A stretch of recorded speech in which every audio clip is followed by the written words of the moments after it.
The next several questions will be directed specifically at students. Mm-hmm. Why do you think you're going to ask students questions, or you're going to ask me questions? I'll ask you students, and you should respond as though responding to students. Okay. Why do you think students should read this book? Well, I think I've spoken for a long time about that. I mean, I think it points to a process that is all around them. I think it points to all sorts of problems that are all around them. And I think if they're going to continue to live in this McDonaldized world, and there's less and less choice because of the iron cage idea, I think they have to know what the costs and the dangers and the risks are.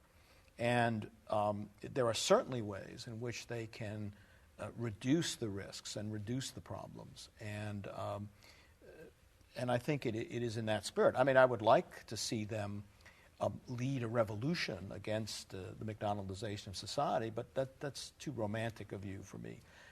One of the pleasing things I've heard about my book is that after the Turkish translation of McDonaldization was published, there was a protest outside of McDonald's in Istanbul, and apparently the students were influenced by waving copies of the Turkish translation of McDonaldization.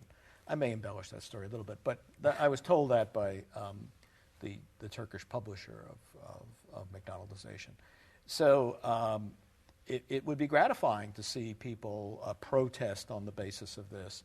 But at the minimum, I think they ought to pause a second and say, do I really have to eat another meal at McDonald's? Do I really need another Big Mac?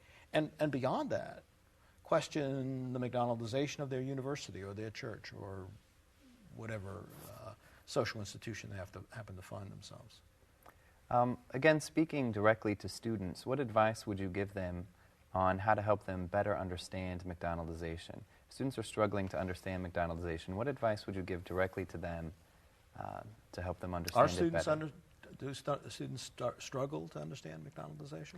I think, as you mentioned before, some students get it right away. Some students do struggle to understand McDonaldization for reasons you mentioned. They've been raised largely in a McDonaldized world. Right.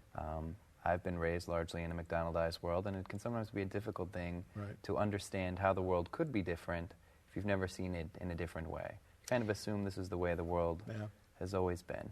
Well, I mean, one level of understanding is the clarity of the argument. I think the argument is clear. It is not jargonistic. It is not heavy in terms of its use of social science. So I think it's understandable in that sense. The other side of it is a point that you would make about many things, and that is what needs to be done is that readers need to put aside their preconceptions. And I think if there's a barrier to understanding the argument in McDonaldization, it's because of a resistance that comes from certain preconceptions about McDonald's and the process that it spawned. So, you know, what I would urge students to do is just put their preconceptions aside, read the argument. If they want to come back and reaffirm their preconceptions, fine, but give it a fair shot by putting those preconceptions to one side. That's all of our questions for today. Thank you for taking the time to sit here and answer them. Okay. Thank you, Michael.